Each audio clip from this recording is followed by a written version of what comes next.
Pongeza sana Mheshimiwa Waziri mwenye dhamana na sekta, mwana akifanya ziara, ameacha maagizo.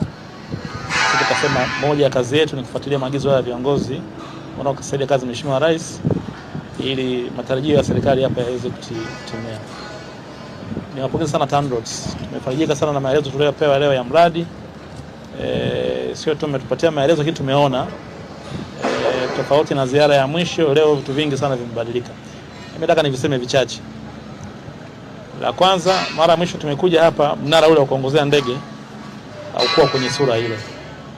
Leo unapata sura ya kwamba mnara ni kama uko tayari kwa ajili ya kufanya kazi.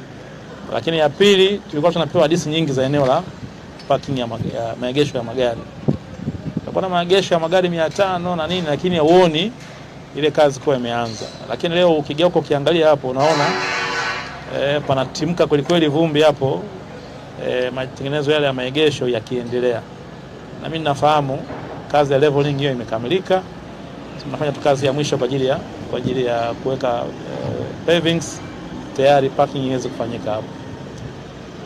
Tatu, tuliona jengo limesogea kwa asilimia zaidi ya 70 mara ya mwisho kuwa hapa. Lakini muonekano wa leo mshaanza kufanya na urembo. Sasa kana mtu anafanya urembo kwenye kazi yake, maana hapo kwenye hatua nini ya mwisho. Kwa hiyo tunapata picha kwamba kweli sasa tupo kwenye hatua ya mwisho, na kama mlivyoongea Septemba tunategemea kazi ikamilike. Nilikuta kipindi kile mnatuambia mmeagiza escalator 22. Na kama mlisema tunakaribia kuanza kuzifunga. Leo nafurahi kusikia kwamba na kuona ya kwamba escalator 18 zishafungwa, bado escalator tu 4 za kukamilisha hili jambo. Lakini pia naambia kulikuwa na lifti 9 na zote 9 hizo zishafungwa tayari. Kwa hivyo kwa ujumla tumeona maendeleo makubwa sana, hata katika mifumo ya ICT, mifumo ya TEHAMA, mifumo ya zimamoto, almost na mpo kwenye hatua za mwisho. Kwa hiyo kwa dhati tunawapongeza sana kwa kazi ambayo imefikiwa.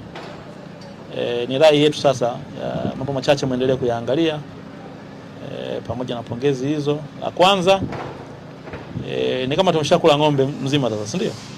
Kambakia kamkia hivi.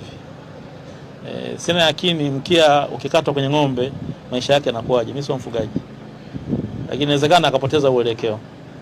Kwa hiyo tuwaombe tu katika hatua za mwisho za kukamilisha mradi muongeze usimamizi. Tuna mashaka na uwezo wenu na weledi wenu, lakini wakati mara zingine kubambikiwa kazi ni hapa kwenye finishing. Akifika mtu hapa hata angalia nondo iliyoingia huko chini na kadhalika, anaangalia anaona jengo lenye muonekano gani.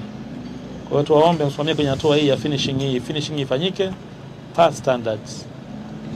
Lakini la pili, mradi huu ulikuwa na component ya mazingira. Ukiangalia usanifu wake, architectural drawings na animations za mradi huu, unaona kuna component ya miti mingi itakayopandwa hapa. Kwa hiyo tuendelee kutoa rai na kwa kweli kusisitiza ya kwamba katika usimamizi wa miradi kuna kazi ambazo zinaweza zikaenda sambamba simultaneously. Yani kazi moja haiathiri kazi nyingine na haina haja ya kusubiri kazi nyingine ikamilike. Lakini ziko ambazo lazima nyingine ikamilike ndio zingine zianze. Sasa zile ambazo zinaweza kufanyika kwa pamoja zile ni vyema mkazifanye. Natambua ni component ambayo ipo kwa mkandarasi, lakini ushauri wangu angesimamiwa sasa hiyo kazi ifanyike kwa weledi mapema.